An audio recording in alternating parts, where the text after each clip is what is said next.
I did not vote for Donald Trump 2016, but right now I will vote for him in 2020.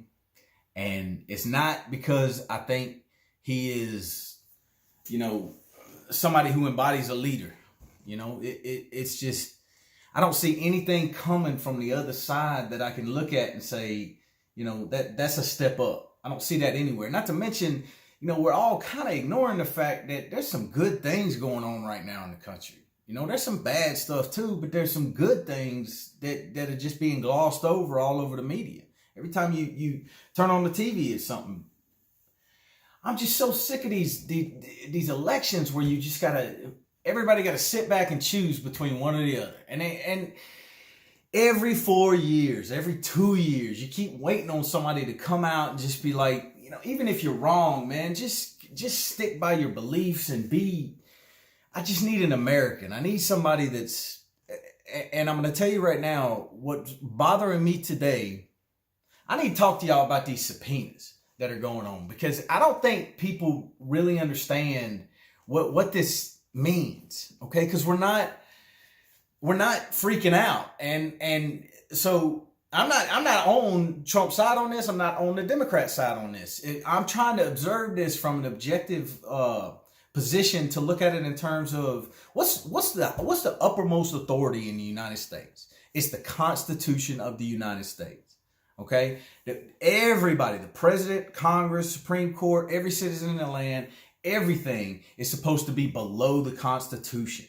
That's why your military swears allegiance to it. That's why you can't just pass laws that you want to pass. You have to follow what the Constitution says. And if we ever lose that I can't, in my mind, I can't describe to you how dangerous that could be. If we start allowing things in the Constitution to and it's been happening slowly for a long time. And I got another video where I talk about it in the past about how the partisanship is just slowly starting to erode our liberties. And if you combine that with because what's happening with the subpoena, I want everybody to just ignore who's in the White House right now and then ignore who's in Congress. Okay. You can assume the roles are reversed if it makes it easier for you. But right now, I just want to, like you was in high school and they ain't even got parties. It's just like, this is the president and this is Congress. And then explain to you how things work. Just completely remove yourself from the politics of the situation for just 1 second. Congress, specifically the House of Representatives, has oversight of the executive branch. The reason that they do that's all the way back in the founding of the country, is because the House of Representatives is that side of Congress that comes directly from the people. All right. Remember, in the Constitution, the Senate was not directly elected by the people. Only part of the government that came directly from the people was the House of Representatives. Okay, so why they have oversight of the executive is that reason, to keep that man in check. Okay, now, like I said, keep the parties out of it, keep Donald Trump out of it, and the Democrats and everybody, just ignore all that stuff for just 1 minute. Okay, because here's what's happening. Ignore where it all came from. The House of Representatives subpoenaed members of the executive branch to come and testify before them as a matter of law. And they refused. Okay, so like I said, remove everything else from the situation. Because the other side of this is, the reason that they got away with it is because Democrats don't have the moral high ground. They don't. There's been so much partisanship that now even the House of Representatives' legal responsibilities are no longer valid. Because when the House of Representatives sends out a subpoena to the executive branch can just go, no, I'm not going to do it. What are you going to do about it? Because he controls all the enforcement of the laws. Okay. And I can see this becoming very dangerous. What we always have to worry about in America are those benchmarks, those tiny moments of wake up calls. Do you see what I'm saying? Where all of a sudden everybody should be able to pay attention to this one moment and say, hey, let's take a look at what's going on over here and figure out what created this situation that's allowing this to occur. Because, hey, maybe the problem is bigger than this situation. Okay? Because right now, we have already seen how the partisanship of our country is starting to, like I said, we're debating Medicare for all, we're debating gun confiscation. I already showed y'all all the statistics about Republicans and making Christianity the natural religion.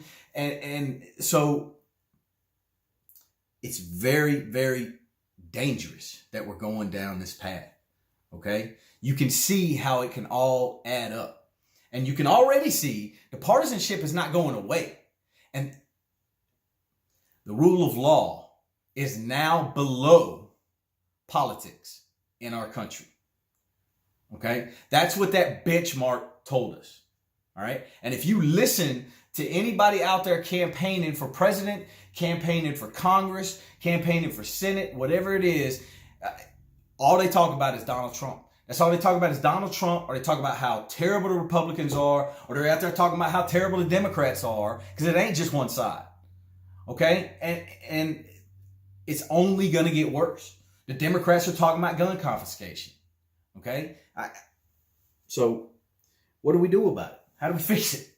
Okay? So I think everybody that's listening to this, everybody that's watching for this, everybody's watching this, you should consider voting for an independent.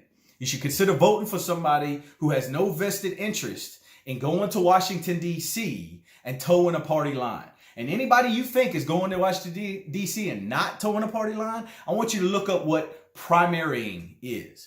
Okay? So what happens is the Republicans that swear they're going to go up there and uphold their ideals. They ain't going to go up there and do whatever the Republican Party tells them to do. So they go up there, and then next thing you know, every vote that comes down, they got to vote with the Republicans, no matter what the vote is. Okay, they gotta vote with the Republicans. Don't matter what's in the bill.